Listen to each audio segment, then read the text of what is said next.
সপ্তবিংশ পরিচ্ছেদ।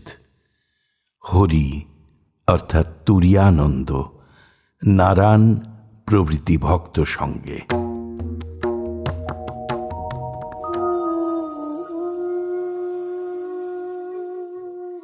শ্রীরামকৃষ্ণ একটু বিশ্রাম করিতে না করিতেই কলিকাতা হইতে হরি, নারায়ণ, নরেন্দ্র বন্দ্যোপাধ্যায় প্রভৃতি আসিয়া তাহাকে ভূমিষ্ঠ হইয়া প্রণাম করিলেন। নরেন্দ্র বন্দ্যোপাধ্যায় প্রেসিডেন্সি কলেজের সংস্কৃত অধ্যাপক রাজকৃষ্ণ বন্দ্যোপাধ্যায়ের পুত্র। বাড়িতে বনিবনাও না হওয়াতে শ্যামপুকুরে আলাদা বাসা করিয়া স্ত্রী পুত্র লইয়া আছেন। লোকটি ভারী সরল, এক্ষণে বয়স 29 কি 30 হইবে। শেষ জীবনে তিনি এলাহাবাদে বাস করিয়াছিলেন। 58 বৎসর বয়সে তার শরীর ত্যাগ হইয়াছিল। তিনি ধ্যানের সময়ে ঘণ্টা, নিনাদ প্রভৃতি অনেক রকম শুনিতে ও দেখিতে পাইতেন। ভুটান, উত্তর পশ্চিমে ও নানা স্থানে অনেক ভ্রমণ করিয়াছিলেন। ঠাকুরকে মাঝে মাঝে দর্শন করিতে আসিতেন। হরি অর্থাৎ তুরীয়ানন্দ তখন তাঁর বাগবাজারের বাড়িতে ভাইদের সঙ্গে থাকিতেন। জেনারেল অ্যাসেম্বলিতে প্রবেশিকা পর্যন্ত পড়িয়া আপাতত বাড়িতে ঈশ্বর চিন্তা, শাস্ত্র পাঠ ও যোগাভ্যাস করিতেন। মাঝে মাঝে শ্রীরামকৃষ্ণকে দক্ষিণেশ্বরে আসিয়া দর্শন করিতেন। ঠাকুর বাগবাজারে বলরামের বাটিতে গমন করিলে তাহাকে কখনো কখনো ডাকিয়া পাঠাইতেন। বৌদ্ধ ধর্মের কথা, ব্রহ্ম বোধ স্বরূপ, ঠাকুরকে তোতাপুরীর শিক্ষা। ঠাকুর ভক্তদের প্রতি বলছেন, বুদ্ধদেবের কথা অনেক শুনেছি। তিনি দশাবতারের ভিতর একজন অবতার। ব্রহ্ম অচল, অটল, নিষ্ক্রিয় বোধ স্বরূপ। বুদ্ধি যখন এই বোধ স্বরূপে লয় হয় তখন ব্রহ্মজ্ঞান হয়, তখন মানুষ বুদ্ধ হয়ে যায়। ন্যাংটা বলতো মনের লয় বুদ্ধিতে আর বুদ্ধির লয় বোধ স্বরূপে। যতক্ষণ অহং থাকে ততক্ষণ ব্রহ্মজ্ঞান হয় না। ব্রহ্মজ্ঞান হলে, ঈশ্বরকে দর্শন হলে তবে অহং নিজে বশে আসে। তা না হলে অহংকে বশ করা যায় না। নিজের ছায়াকে ধরা শক্ত, তবে সূর্য মাথার উপরে এলে ছায়া আধ হাতের মধ্যে থাকে। বন্দ্যোপাধ্যায়কে শিক্ষা, ঈশ্বর দর্শন, উপায় সাধু সঙ্গ। ভক্ত বলছেন, ঈশ্বর দর্শন কি রূপ?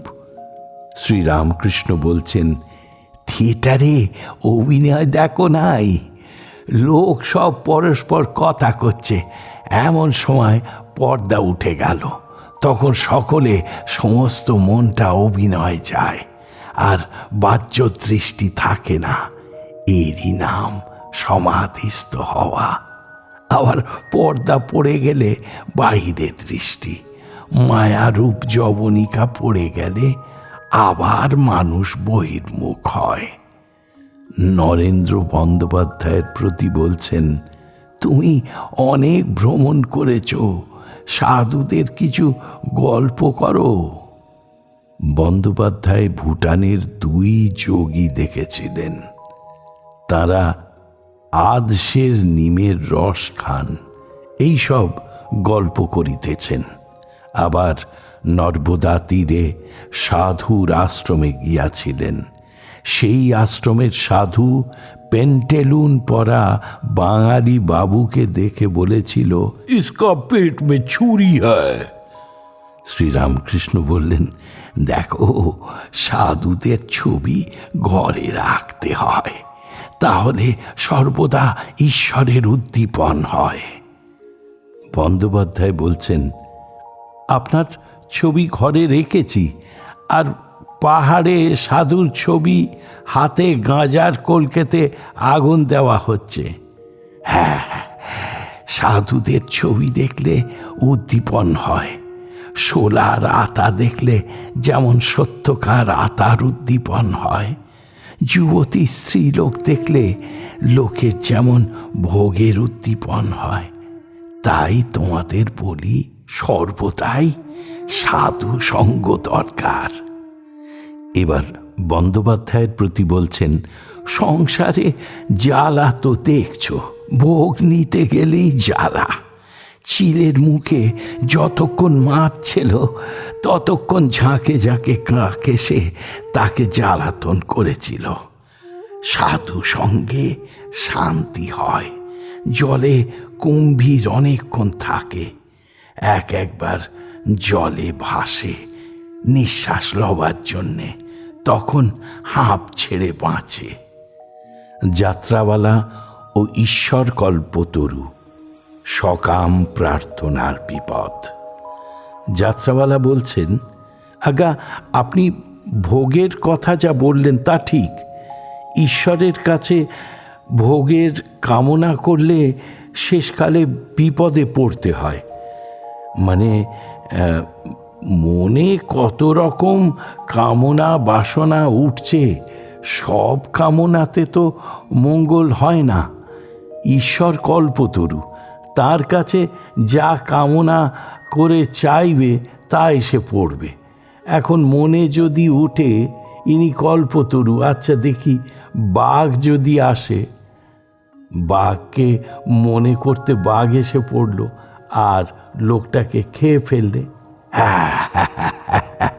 ওই বোধ যে বাঘ আসে। আর কি বলবো, ওই দিকে মন রেখো, ঈশ্বরকে ভুলো না গো, ঈশ্বরকে ভুলো না।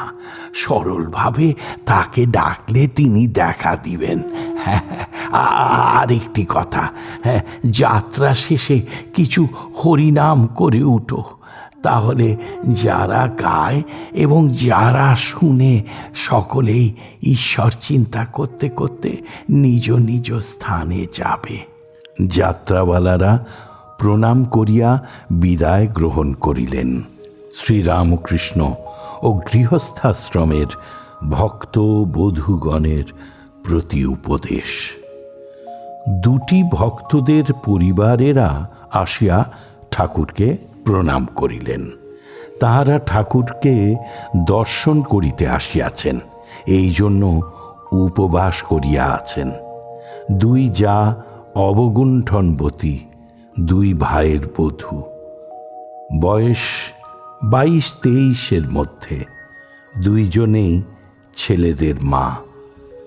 শ্রীরামকৃষ্ণ বধূদিগের প্রতি বলছেন, দেখো, তোমরা শিব পুজো করো, কি করে পুজো করতে হয় নিত্যকর্ম বলে বই আছে, সেই বই পড়ে দেখে লবে।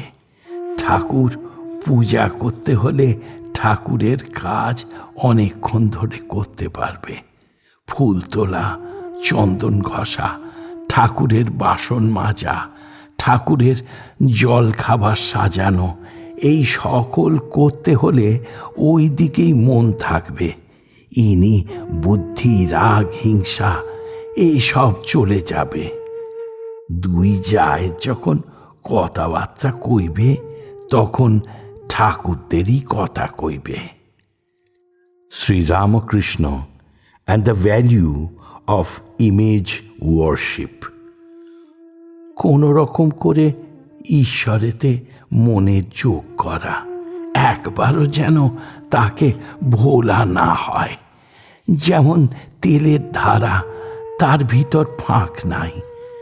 একটা ইঁটকে বা পাথরকে ঈশ্বর বলে যদি ভক্তিভাবে পুজো করো, তাতেও তাঁর কৃপায় দর্শন, ঈশ্বর দর্শন হতে পারে। আগে যা বললুম, শিব পুজো, এইসব পুজো করতে হয়। তারপরে পাকা হয়ে গেলে বেশি দিন পুজো করতে হয় না। তখন সর্বদাই মনের যোগ হয়ে থাকে, সর্বদাই স্মরণ মনন থাকে। বড় বধূ শ্রীরামকৃষ্ণের প্রতি বলছেন, আমাদের কি একটু কিছু বলে দিবেন? সস্নেহে শ্রীরামকৃষ্ণ বলছেন, আমি তো মন্তর দিই না। মন্তর দিলে শিষ্যের পাপ তাপ নিতে হয়। ও মা আমায় বালকের অবস্থায় রেখেছেন। এখন তোমরা শিব পুজো যা বলে দিলেম তাই করো। মাঝে মাঝে আসবে, পরে ঈশ্বরের ইচ্ছা যা হয় হবে। স্নান যাত্রার দিন আবার চেষ্টা করবে আসার। বাড়িতে হরিনাম করতে আমি যে বলেছিলুম, তা কি হচ্ছে? বধূটি বলল, আজ্ঞা হাঁ। শ্রীরামকৃষ্ণ বলছেন, তোমরা উপবাস করে এসেছ কেন? খেয়ে আসতে হয়। মেয়েরা আমার মায়ের এক একটি রূপ কিনা, তাই তাদের কষ্ট আমি দেখতে পারি না। জগন্মাতার এক একটি রূপ, খেয়ে আসবে, আনন্দে থাকবে। এই বলিয়া শ্রীযুক্ত রামলালকে বধূদের বসাইয়া জল খাওয়াইতে আদেশ করিলেন। ফলহারিণী পূজার প্রসাদ, লুচি, নানাবিধ ফল, গ্লাস ভরিয়া চিনির পানা ও মিষ্টান্ন আদি তাহারা পাইলেন। ঠাকুর বলিলেন, তোমরা কিছু খেলে এখন আমার মনটা শীতল হলো। আমি মেয়েদের উপবাসী দেখতে পারি না।